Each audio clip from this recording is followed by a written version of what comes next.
Public Library in the hopes that they're going to be able to come and present to us as well, talk about the great things they're doing. We got to work out a time frame for them. Still working on the schedule for that, but I give to you now, Northampton Area Public Library. Good afternoon, Northampton County Council members, staff, and members of the public. My name is Veronica LaRoque, and I am the Library Director at the Northampton Area Public Library. Our mission is to be the first point of access for information, self-enrichment, leisure, and social connections within the greater Northampton Area School District. We strive to be a dynamic source of information, services, and programs in an ever-changing community, always offering something new. Before I can explain how NAPL fulfills these goals and empowers our community, I believe you should know a bit more about who we are and who we serve. As Library Director, along with my Director of Operations, Rachel Robinson, we oversee a staff of 12 individuals of all ages and walks of life. You should have a remote there to move the slides. Oh, I see. There you go. All right. Ooh, exciting. We are a fun bunch, always talking with each other while getting our work done and always trying to innovate. We're friendly too, and we try to convey that to our patrons with every interaction around the library. As you can probably tell from my appearance today, we have quite a different dress code than many libraries.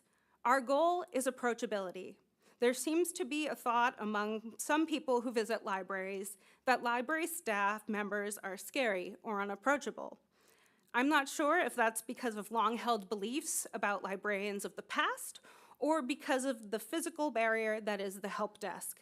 But our priority is and always will be our patrons. Please, bother us. We love when we can be useful to our community members. I'll bother you. Okay, thank you. Speaking of community members, the community we serve is 44,028 individuals because we serve the 96 square miles of the Northampton Area School District. Our community includes the boroughs of Bath, Chapman Quarries, and Northampton, as well as the townships of Allen, East Allen, Lehigh, and more. We cover semi-urban, suburban, and rural communities. We have an active community of adults between 50 and 70, yet the school district keeps gaining new students because families are moving into the area and families are having more children. Our community of Latin Americans is also growing, yet we largely remain a white Republican area. So how do we accommodate such a variety of individuals? I'd like to focus on the Summer Quest Learning Program first, since it's now upon us. Registrations opened at the beginning of the week. As you may recall from Holly's visit, PA Forward is an important scaffold for libraries based on the 5 literacies that we all need to succeed. Those literacies are basic literacy, information or digital literacy, civic and social literacy, health literacy, and financial literacy. We incorporate these literacies into every program we host, so we're educating while entertaining. For Summer Quest, our reading challenge, Basic Literacy, earns every participant NAPL bucks for their reading and program attendance over the summer. Appropriate prizes for each age group have set prices, and participants are encouraged to save for the prizes they most want. Financial literacy. As an end-of-program treat and a celebration of our 60th anniversary, we've planned a s'mores social at Municipal Park in Northampton Borough, where all ages can participate in storytelling and improvisation games. Social literacy. Really quick, before you go, social literacy, is there supposed to be another slide? Are we still on? Oh, Just wondering. there we go. Fantastic, thank you. There's so much in store over the summer with book clubs, art nights, craft hours, and teen anime that I really can't name it all. Not to mention other upcoming programs, such as Fall's Walk and Talk, where adults will meet at the library to take a 30-minute walk while we discuss the books they're currently reading, which would be health literacy. Aside from the 412 programs we hosted in 2024, we also offer many resources and services to our community. Our resources include the essential extended physical collection, which isn't just books anymore. We have DVDs, board games, and mobile hotspots, as many other libraries do. We have Instead of only offering audiobooks on CDs, we also offer Playaway audiobooks. These small devices are essentially MP3 players that contain one book and can be listened to in a variety of ways. If you don't like wearing headphones, you can plug your Playaway into any audio jack, which means that you can also plug them into cars for family road trips. Did anyone have the joy of reading along with a book on cassette or a 45-inch record as a child? Yeah. I have personally had the joy of both despite being a millennial, and we're now able to give that joy to the kids we serve with Wonder Books. Like Playaways, the small MP3 player is attached to the book, but also contains a speaker. Wonder Books aren't just for the smallest kids either. They can be used as teaching tools and help with reading confidence in older children and teens. We love being able to offer them, and people love to check them out. Our physical collection also contains a growing collection of Spanish language novels and a historical Pennsylvania collection of Northampton and the surrounding areas, as well as Pennsylvania as a whole. We have most of the Northampton area high school yearbooks dating back to 1916, and would you believe that it's some of the yearbooks from 2000 that we're missing? 2000 and on. We also have an extensive digital collection, including ebooks and audiobooks through Cloud Library, magazines through Flipster, and newspapers through Newsbank, as well as streaming through a service called Canopy. After all this, we also have the digital collection of the Cement News hosted on our website, northamptonapl.org. This newspaper was published weekly in Alliance and later Northampton, Pennsylvania from 1903 through 1943. And I'd be happy to help you navigate to it after the presentation. While we have excellent resources, our services are cut above the rest. Every week, Carla, our senior and homebound outreach coordinator, delivers books to homebound individuals.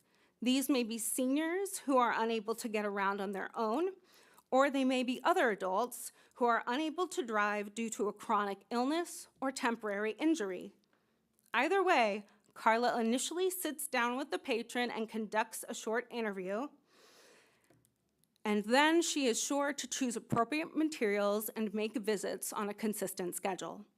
In addition, Carla also visits the Cherryville and Northampton senior centers once a month and other special living arrangements, such as Sacred Heart Assisted Living by the Creek, Hampton House, and Creekside Senior Living. Carla spends most of her week driving around the borough of Northampton and going into Lehigh and Moore townships. But outreach is not only focused on our seniors. The library reaches out into the community in a variety of ways through street fairs, farmers markets, daycare centers, schools, and summer reading events, such as this year's Art in the Parks program. This program will take us out to local parks in our different municipalities to discuss and create comics and photo art. We'll also have sensory bins for our youngest visitors to explore, and we'll sign people up to our reading challenge so they can start earning their own NAPL bucks. Through our wonderful volunteers, we also offer one-on-one technology tutoring on Mondays from 11 a.m. to 1 p.m. and Saturdays from 9 a.m. to noon. Our senior superstars really love and appreciate Dylan and Marty for their patience, their experience, and their easy-to-understand explanations. We offer 5 patron computers for public use. though most people bring their own devices and make really good use of our Wi-Fi, which now is extended to encompass the parking lot and the outdoor area surrounding the library. This way, many people may access it before we open, after we close, and on days that we're just not in. The library has a few unique resources that I'd like to highlight because they are and can be very beneficial to our community. Universal Class is a database of online courses that are free to access with an NAPL library card. It includes courses on accounting and bookkeeping, business, entrepreneurship, computers and technology, office skills, finance, marketing, management, test prep, English as a second language courses, homeschooling, parenting skills, and so much more. In combination with Skill Up PA, also linked in our resources, and our upcoming subscription to Mometrics test prep, which includes preparation for nursing exams, graduate schools, SATs, pre-SATs, and tons of other tests, our small businesses and our upcoming and local workforce can be unstoppable. We also have 4 AWE learning computers in our children's area. The first 2 were paid for by David and Paula Beller, but more recently, the Jim Taylor Family Foundation bought us 2 more to alleviate the sharing concerns of parents with young children. These computers are not connected to the internet, so parents don't need to worry about access to or exposure of their children to anything or anyone unsavory.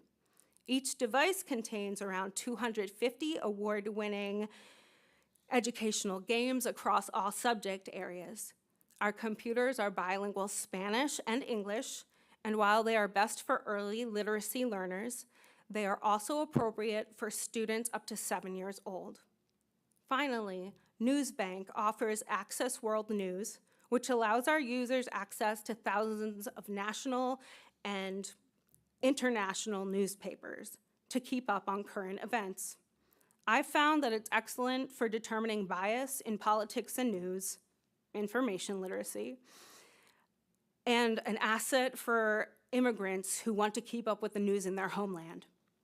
Newsbank has made us the Morning Call collection, which can be accessed in 3 clicks of the mouse on a library computer and only 1 more step from your home. All newspapers are updated daily to provide the latest news, so if the Morning Call for June 5th isn't up at the moment, they're probably experiencing technical difficulties. It may not be up first thing in the morning, but if you check back later in the day, it always will. With all these programs, resources, and services, have we been holding up our end of the bargain? Yes, I believe we have. After all, we had 60,386 people through our doors in 2004. Of all the 412 programs, every single one of them was a PA Forward Gold Star Library program because we have maintained our Gold Star Library status since 2020 when we first achieved it during the pandemic of all things. We had 4,778 people participate in our programs, and we circulated 98,061 items, out of which 62,033 were physical and 36,028 were digital.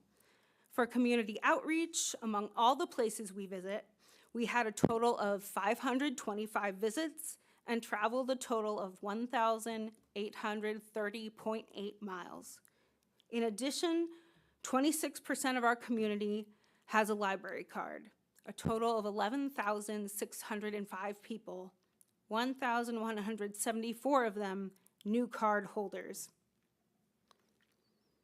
Aside from the senior centers, special living facilities, and schools, who else is on our support team? One of our best supporters is the Friends of the Northampton Area Public Library, which is a separate nonprofit who advocates, fundraises, and helps the library in various ways. They pay for our membership to Universal Class each year, so we're their biggest fans. The PPL Foundation has awarded us a grant each year for our Summer Quest learning program. We've already mentioned the Jim Taylor Family Foundation, which purchased our new AWE learning computers, but we can't forget our Board of Trustees. They are amazing, and they only want what's best for the community.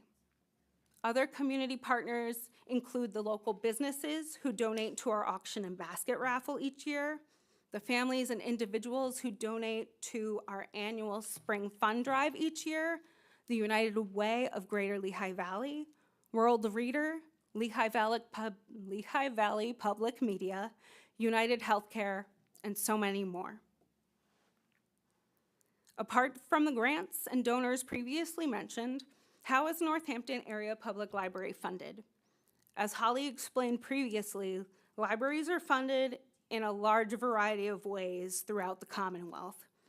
We were created under the Northampton Area School District, so we are primarily funded by the school district at 52.3%, with additional small tax appropriations from our municipalities, which can be found on the left-hand side of the slide. Commonwealth aid provides another 26.5% of our annual budget, and donations, fundraising, and other sale of merchandise, copies, and awarded grants, which the library brings in, finishes the budget at 14.4%. Personally, I'm very proud of our fundraising and sales efforts. 14% is nothing to sneeze at, and my staff works extremely hard for our fundraising events. So, what's next at the Northampton Area Public Library? Well, I have a secret that I'd like to share with you, but it must remain a secret until the beginning of July. Our library is going fine-free on July 1st to break down another barrier to community access. By being fine-free, no one will have to pay fines for late items, and all previous late items fees will be expunged. This means individuals and families can stop worrying about the fines they're accruing just for utilizing the library and just get the books back to us. Penalizing people for access to library items has proved time and time again that it doesn't work today. So why hold on to the antiquated practice? We'd also like to continue increasing our card holders by 5%. But above all, in the next 5 years, we want to determine the best way to serve the communities that live on the outskirts of our service area, such as those in Lehigh and Moore townships. Then, whether that be filling up my Kia Soul with books and going to the Bath Borough Building for a pop-up library, or scheduling a bookmobile stops across the school district, we want to provide the best service to those communities on a consistent schedule. We used to have branches in the elementary schools, but for safety reasons, we can no longer do that.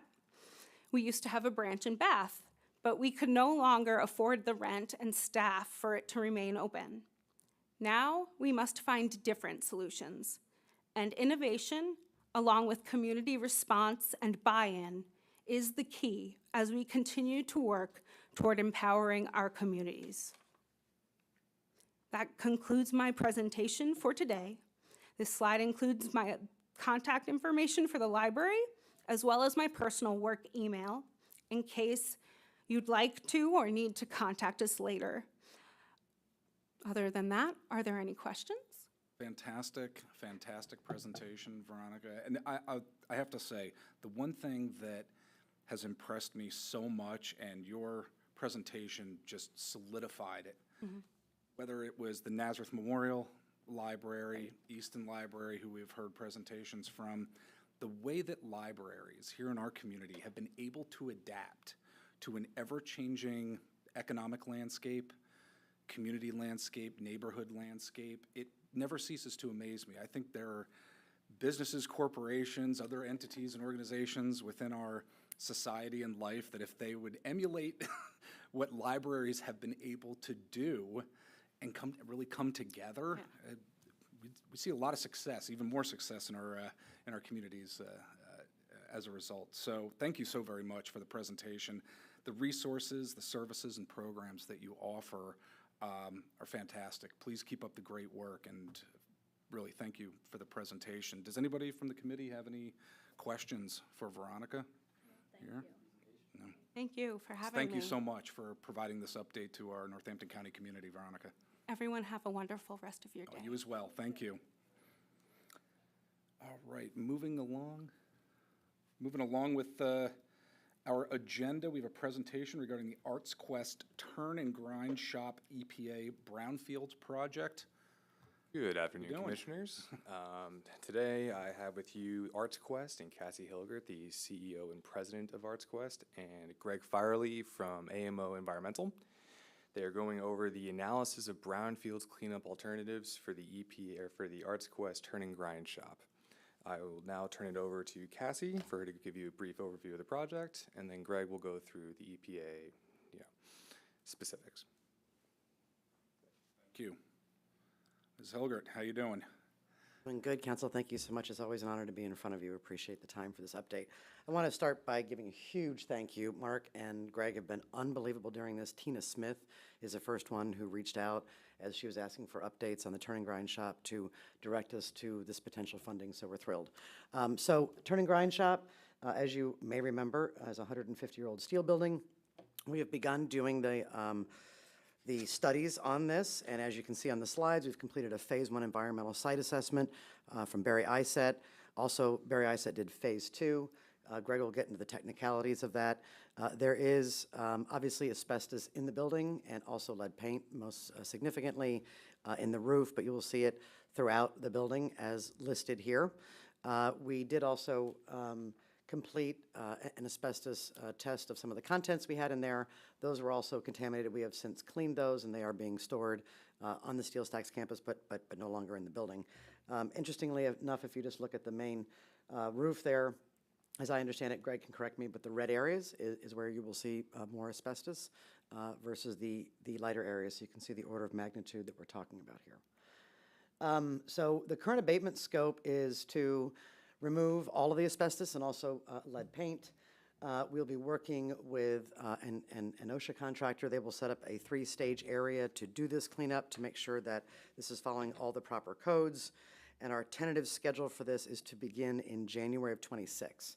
Right now, we are 50% complete on the architectural designs for the building. We expect to be about 90% complete in a couple months. That's when we can go to the street to put bids out for construction, and then that we hope will lead to construction beginning in January. Of course, the first thing that will happen will be the abatement of the asbestos and lead paint. Oops, I'm back, sorry.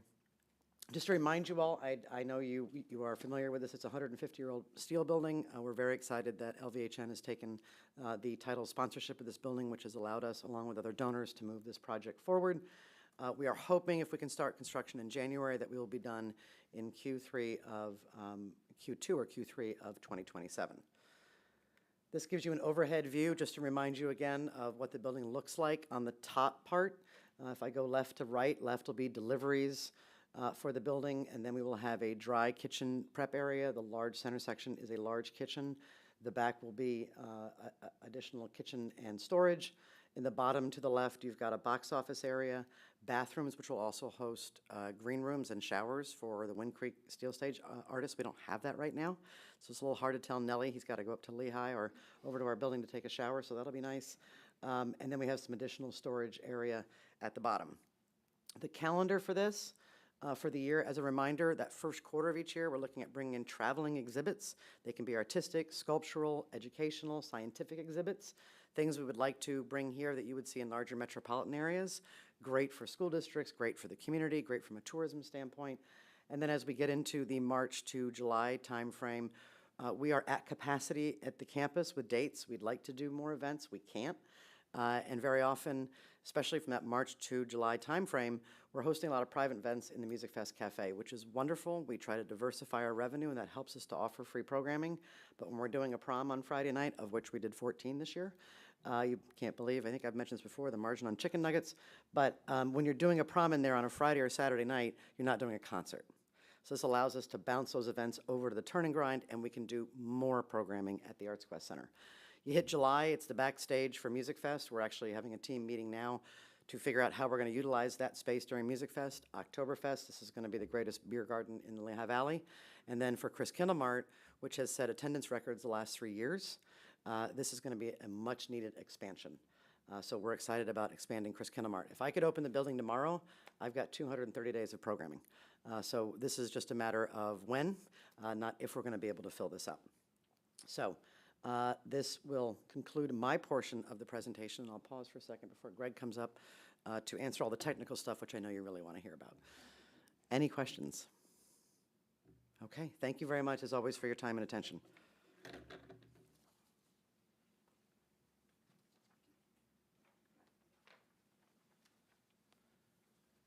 Good morning, good afternoon, Council, sorry.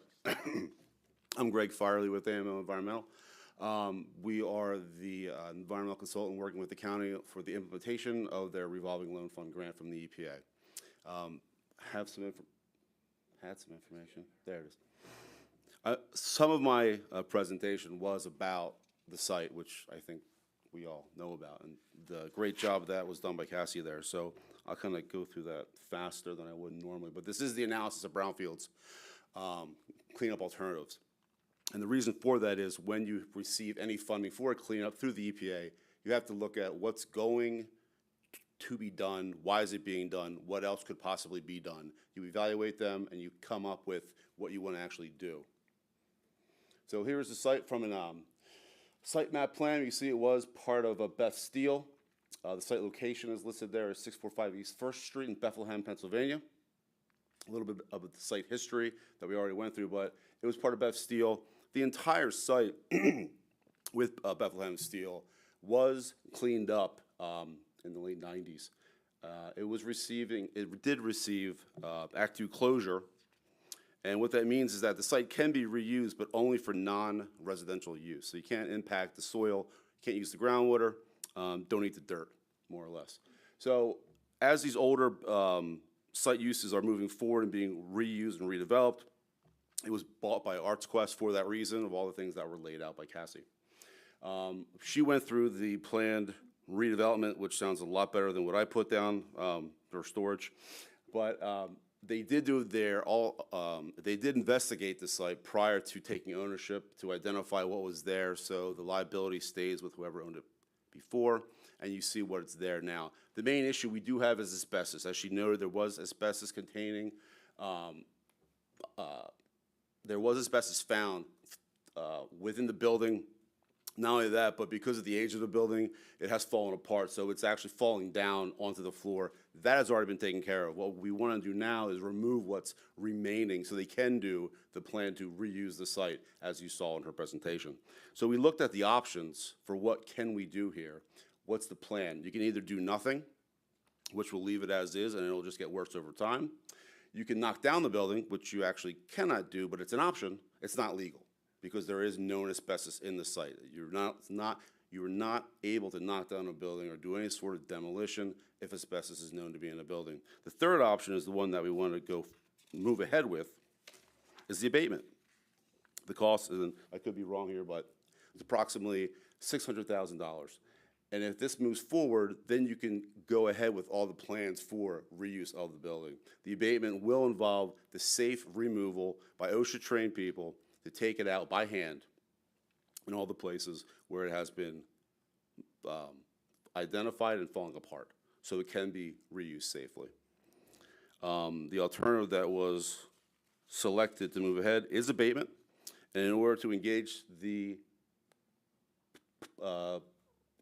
public with this, in order to engage the public, the analysis for brownfields alternatives was available and announced. There was an ad that was placed in the local paper. This ran from the 14th to, this was initially announced on the 14th of May. The analysis was available to the public for review and comment until yesterday. All comments were noted to be addressed to myself. No comments were received from the public. So with the end of Welcome to the audio conferencing center. Please enter a Anybody calling in? If you're the leader, if you scheduled this meeting, please enter your PIN now. You are now joining the meeting as a leader. Hello, am I the leader? Oh, okay. No worries. So there were no comments. So the process of the Abaca is that you have it out there, you announce it, it's displayed, and you hold this type of meeting to review any comments that are made. I think I've attended about 8 of these, and I've received 1 comment. So with that, it's made final, and then you move on and actually do the work, unless you good people have any questions for me. The only question I have is, what did you guys estimate the asbestos abatement to be in your preliminary budgeting of the project? We In line with what you were expecting it to be, or a little bit more, a little bit less? don't do asbestos work. No. So I'm just saying, maybe Oh. this is a question more for you. 500 to 600, that. So it was on par with what you guys were estimating? Yeah, this is, I mean, it's critical. We did not have it in the budget for the building. Oh, you didn't So, have any no, asbestos abatement in not initially. And then obviously, once we found this out, this was going to be an added cost. So that's why this funding stream that Tina identified and that we're working on is so critical. So this will allow us to do the complete abatement and cover most of the costs. Gotcha, understood. Environmental is always overlooked. I'm not hurt. It's the way it is. So yeah, so the grant will come in and take care of that. Any other questions? Okay. Thank you all. Thank you very much. All right. Nothing else from members of the committee before we move on? All right, well, thank you for the update on the Brownfield project. Very much can't wait to see what's going to be happening with it in the future. Please come back and give us updates down the road. All right, thank you. And as we're moving along, next on the agenda is a discussion regarding House Bill 1062, called the Recovery of Blighted Property for New Housing. This bill out in Harrisburg came to my attention as I have been wanting this committee and hopefully county council to look at more housing-based issues and what we can do with regard to housing. I think, if you remember, at one of our recent Economic Development Committee meetings, I said I think council really needs to start engaging in housing-based issues. With regard to House Bill 1062, it has passed the full House, bipartisan vote. I think it passed unanimously. It's over in the Senate right now. I wanted to have a discussion with the members of the committee to see what the thoughts were about us possibly doing something similar here in Northampton County. What this legislation would do and what my thought process would be here in Northampton County is to have a public database of blighted properties for the benefit of doing a few things: stabilizing and increasing our tax base, supporting local construction and trades jobs, maintaining the community fabric by retaining residents, businesses, and local jobs, creating new housing and retail, and encouraging existing owners to make improvements to their properties. As this bill has noted throughout Pennsylvania, and certainly here in Northampton County, blight affects all communities. And how do we start to get out from under the housing issues that we are currently facing, whether it's access to housing, whether it's, quote, affordable housing? I'm not talking about Section 8 housing, I'm talking just affordable housing. And how do we take our aging housing structure that we have here in Northampton County, because we do, every single community has aging housing stock, and how do we begin to transform that in a way that helps with the housing issue? And I think that this initiative, and if we had a database here in Northampton County, and I believe our Director of Fiscal Affairs, he has, I believe through his department, a list of blighted properties that we keep, but it's not public. Say, for instance, somebody wants to come to the Lehigh Valley, learn more about how they can take a property that has been blighted, fix that property up, whatever property that it is, provide more housing, more opportunities for folks. And I appreciate you being here, Mr. Barron, and I just wanted to have more of a discussion about this. So to clarify, we have a repository list for Northampton Repository list, County. yes. Yeah, it's not necessarily blighted properties, but there are properties that are in the repository list that, for whatever reason, somebody doesn't want them anymore. They never sold at a tax sale, upset sale, sheriff sale. So what ends up happening is that original owner maintains ownership of the property, even though they've paid no taxes on it. It falls into the repository. The reason the county doesn't take ownership of it is it limits our liability on those properties. Right.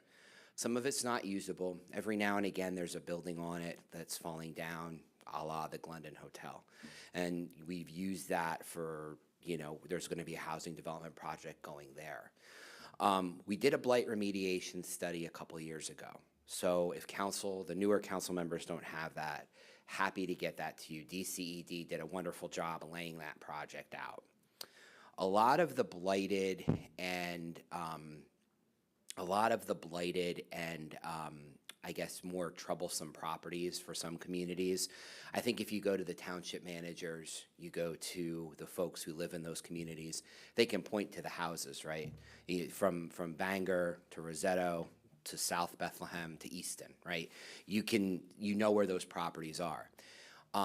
Code violations, things like that keep coming up. Sometimes people hold on to those properties forever. Sometimes they're just abandoned. There's an absentee landlord. I think a database like this has value, a great deal of value, because it can help us identify patterns and trends, either from zoning, for lots of different reasons. And then the county would then be able to work with the local communities to help guide those affordable housing dollars to where they need to go. Now that's more of Tina's sort of wheelhouse there for affordable housing, what kind of HUD programs are available. Obviously, you don't want to redline any communities, right? You don't want to have a situation where you're only targeting a community because of its socioeconomic status. That's illegal. You can't do that. But I think having that knowledge to be able to say, hey, this is what we're doing, sort of like we're in the final, knock on wood, hopefully approvals for the Forks Township property, that we're going to be putting those townhomes on with Habitat for Humanity. Now, while that is market rate housing, through Habitat for Humanity, it will be owner occupied, it still goes a long way to increasing the housing stock and livable housing stock, which is what I think this bill's kind of getting at. Since we talked, Mr. Warren, I did a lot of research on the bill, and I think that if we do move forward with something like this, like creating a database, working with the local communities, the data storage is easy enough, it's fine. And as long as we have a universal format to sort of upload to whatever the state comes together, it could literally be like a voter registration database, where we have these files, we keep it in the format the state wants, and then even if we have our own back-end program here, whatever it is, and we can then upload or send that information to the state after they pass their bill, whatever they need to do, so then we could be part of that statewide community. Right. People have taken, the thought of, we've done brownfields here for Bethlehem and some of the other stuff. You can look at, some communities doing, land banks, which has been, trendy. We have the LVEDC. So, some of the stuff that's taken care of with a land bank, we have the LVEDC who does a lot of that investment stuff and pushing to get reinvestment dollars into our community. So there's lots of different ways this can go, and I think our blight study sort of laid out a whole bunch of options that are out there. And while some of that information might be a little bit dated, at least we kind of identified most of the properties. And I think We have a foundation. Yeah, we have a foundation, and the current administration has done that, and it would really taking the leverage from the state and actually saying, hey, we've done this work. Here are the properties we have. Maybe revisiting and updating that list, and then reminding local zoning officers, the elected leadership in certain counties, hey, we can help you. Now the state is going to be investing some money here. Let's let these properties get known, because if somebody takes an interest in them, whether it's private investment or they can leverage brownfield dollars or they can leverage some sort of HUD monies to be able to rehab a neighborhood, it's a good thing. Absolutely. We see in Easton, I'm sure, I think you were on council in Easton when they did facade grants, right? Yes. In the West, is it West Ward they did that? Yep. So, a lot of those projects are popular, and that can go a long way to making those neighborhoods interesting to people who want to not only own the property but live there as well. Right. Owner occupied. Yeah. Thank you, Mr. Barron. I appreciate your insights into this. And again, I was hoping the committee could have a discussion on this. If you had any ideas, questions, concerns, again, this would be a system to help really, I believe, would help our housing stock in more of a long-term fashion. This isn't a quick fix to anything. As I mentioned before, there's no quick fixes to the housing issues that we are facing here in our county, here in the state, and throughout the country, quite frankly. If there was a silver bullet, we'd be all over it. But I think this is something that could help us here in the county. Perhaps we could be a model for it throughout Pennsylvania. We don't know what's going to happen with that bill in the General Assembly at this point. Again, it's passed the House, pending in the Senate. If the Senate passes it, fantastic. Then we really may not have to do too much here in Northampton County with it. But again, I would love to hear from members of the committee if you have interest in terms of what your thoughts are. I don't know. I guess I would just ask, can you give me an example of how you see this being implemented in the county? There have been a number of properties that I have seen during all the years that I have lived here in Northampton County where you say to yourself, I cannot believe that this particular property is still blighted or is still completely run down. I mean, there's one property that I'm thinking of in Forks Township. I know it's your district, right along Bushkill Drive, and I think it's Zucksville Road, I believe. Zucksville Road, like right on the corner there. Ever since I was a kid, growing up, being raised in Easton, the Forks Township area, that property has been there. I'm going to be 48 years old next week. And if somebody were to do some research within our database to say, you know what, I would be able to take this property because of my skill set, because of my company being able to do whatever it does, and to be able to remediate that in terms of housing or some type of economic development-based project. So you're looking more to facilitate a database, and then connect people that would be interested in. Absolutely. Yes, absolutely. I like that concept a Yes. lot. You know, I don't like the idea of, like Mr. Barron said, like getting the county involved with buying these properties and then. Yeah, right, like that'd be a disaster. Yes. I'm not advocating for that at all, Mr. Gaffredo. Yeah, I think, Not at and all. I think as far as how we, you know, I don't know how we have the ability, Mrs. Barron, probably the expert in this, but, you know, with those facade rebates or facade The incentives. grants, yeah. You know, I don't know if there was like tax reduced on anything that went through the like if you're taking a property that's not collecting tax revenue, if nobody's living in there. Yeah. Or if it's abandoned, and you turn it into something that's now earning taxes for the county and for the local municipality, I see a way that we can incentivize people that are looking to flip or be the investor in this to, you know, because a lot of these places are sitting there because if you're a contractor or you're a developer, you're looking at it, you're like, I'm going to put more money into it than I'm going to ever get out of it. Right. So sometimes you need to invest or make them, you know, a little bit more incentivized to get involved with these properties. And I don't know exactly how we could do that legally without, you know, offering better tax. I know that you can't discriminate as far as how you tax property, so. Right.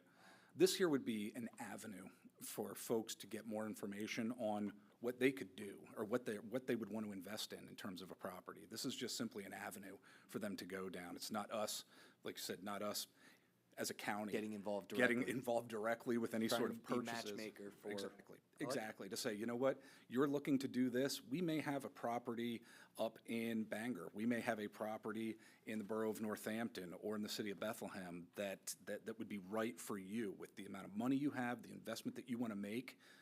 We have the right property here. You can go to our public database and check it out. So that's my thought process with this here, and I would love the opportunity to work with the administration on, you know, how we could implement this more in the future. So again, I just wanted a discussion here at I Economic think the Development. best way to start implementing is take a couple, like you just named one, probably take a handful, because you have to find a way of approaching the owners or approaching whoever and saying, you know, do you want to be a part of this? And Right.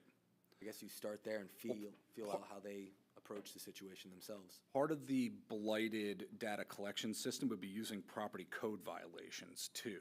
Like that's part of it as well, working in conjunction with the municipalities to understand which properties, one, would either be available for, whether it's a purchase or a general inquiry, but knowing and understanding which properties are problem-based properties within a municipality The too. only reason why I'm a little bit more hesitant to not being more of a voluntary base where like they'll seek us out or we kind of approach them like, hey, are you interested? If we go that route, it's then we're being selective. It's like we see a property that we have our eyes on. It's like, oh, well, what code enforcement's, what are they doing wrong that we could kind of call them up on?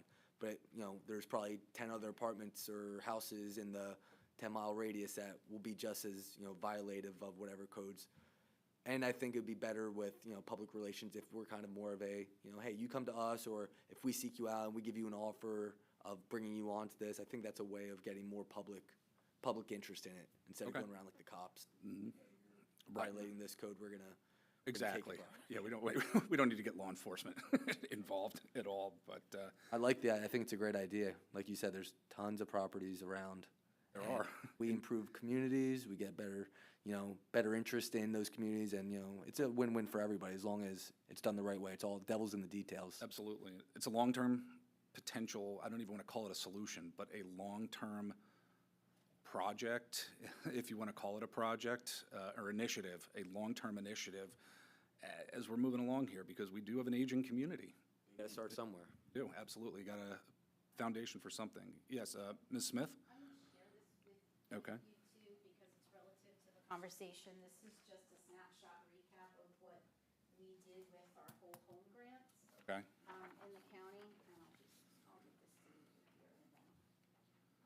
Unfortunately, it did not make it into, you're welcome, and it's back into the state budget, but this is another possible way for us to be able to help those homeowners fix their homes, train the workforce development to do the physical work. And so that was a project that we worked really hard on. We had to develop from scratch. We were just dumped the money. And there was a waiting list. So the need far exceeds what our budget was. So if that ever gets put back into the state budget, we can help a lot more homeowners. When you said it didn't make it into the budget, are you talking about 2004, 2005 fiscal year state budget? or- For us to continue projects in, yes. Okay, so is Yeah. this, do you know if this is being talked about in Harrisburg while current budget As far negotiations as are I on? know, yeah, a lot of our local state reps, in particular like Representative Samuelson, was diehard fighting for this. Okay, So that's good I to don't know, it still may come to surface, but at least we're able to do a good job with the funding that we were given. okay. Thank you for the update on that, Ms. Smith. Thank you very much. All right. So the 2.295 million was awarded to Northampton County, and you had 74 projects. They have repairs completed using the Whole Homes Repair Fund. So am I right to assume it's somewhere around like $30,000 per project? No, we on did average? 15. 15. 15,000. And the residual that's left, we're working with Habitat for Humanity, so they're still finishing up some of those last projects. I guess this would be two different things, because this is homeowners coming to you saying, hey, I have repairs that need to be done, can't afford it. This would be a way of helping us out. Where you're talking, we're talking about buildings or houses that may be vacant, maybe hazardous to even be in, and we're looking to take some sort of middle person, whether it's a developer or a contractor that's flipping and selling, not just giving money to homeowners. Would these be two different concepts, or kind of intermingled into the same thing in your eyes? In my eyes, they're two separate things. Could they be mingled at some point in the future? I mean, I think that, You would be My- surprised. Some my of those opinion- projects we did were close or blighted. I mean, you could argue, I hear you, but it's in still solving some yeah, of the these are problem. two separate, these are Your two separate vision's almost like, initiatives. we're just the information source. We're the, hey, we'll give you a list of properties that you might want to check out. This is obviously grant money and getting, I'm assuming we got this from the state? Yes. Yeah. So, yeah, Hypothetically speaking, 10 years down the road, it could be a program to implement if the state is willing to put it within their budget for us to come together with both of these concepts, Well, I in think terms of- you could be successful in generating the list. You would just need the cooperation of the municipalities, because they're the ones that are assessing what's blighted and what's not, and they're the ones that are, have the feet on the street. We would not have that information. Right. Yeah. Yes. All right. Thank you, Mrs. Smith. Appreciate it. Does the committee have any other questions or comments with regard to this potential initiative in the future? I think it's a great idea. Okay. Okay, fantastic. Mr. Giovanni, anything? You good? Okay. All right, well, moving along with the discussion here on housing, discussion regarding support of House Bill 1250, the Manufactured Homes Community Rights Act. If folks remembered from last year, council passed a resolution similar to what is on our agenda for tonight's voting session regarding limits on what can be charged for individuals living in a manufactured home within our Northampton County community and just communities across Pennsylvania. House Bill 1250 is different than last year's bill that was introduced in the General Assembly that ended up at the end of the day not going anywhere. There was a compromise that was made with regard to a couple different things, but the biggest component of this last year, if you remember, was you could only raise a lot fee and have it capped at a certain level. That's what last year's legislation was about. This year, it specifically deals with the Consumer Price Index. And I believe it's on page 6. Yes, no lower than 2% of the consumer price, or lower than 2%, the community owner or operator may increase a fee, rent, or services charged to assessments up to 2%, and then no greater than 4% as well with regard to the Consumer Price Index. So it's different, but it has the same spirit in terms of not being able to, in a lot of manufactured home communities, like what we see, 15, 20% increases on seniors, veterans, folks with disabilities who are living paycheck to paycheck or on Social Security, quite frankly, in so many of these manufactured homes. So it is on the agenda for tonight. I'm hoping to have the support for it so that we could send that resolution to our state legislature.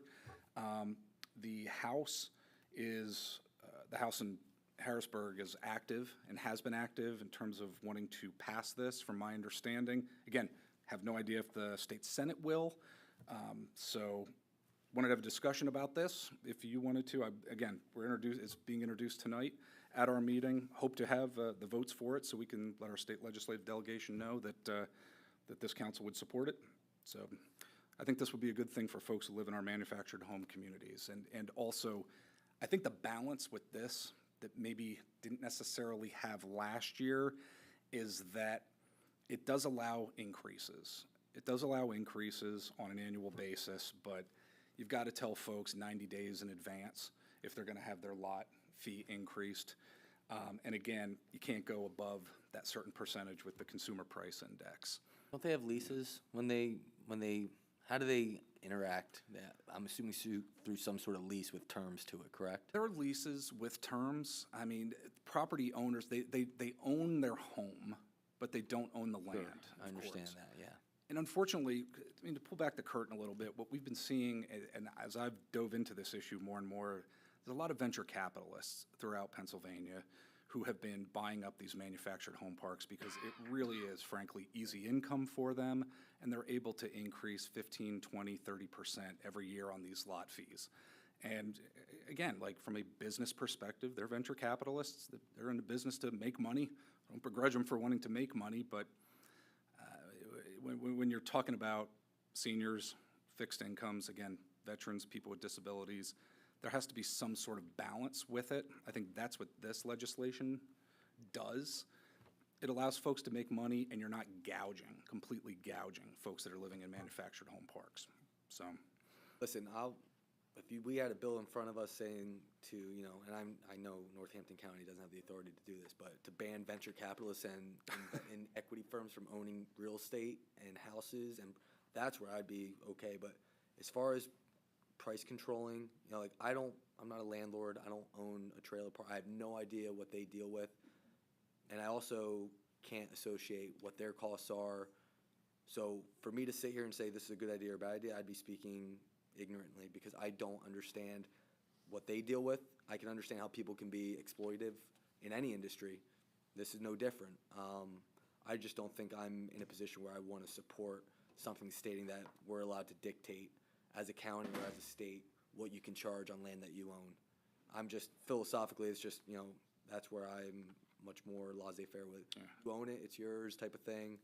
I don't like the government being able to say you can or can't charge for what. If you charge too much, the market should dictate that you're gonna lose people and you're gonna be having a hard time selling those lots.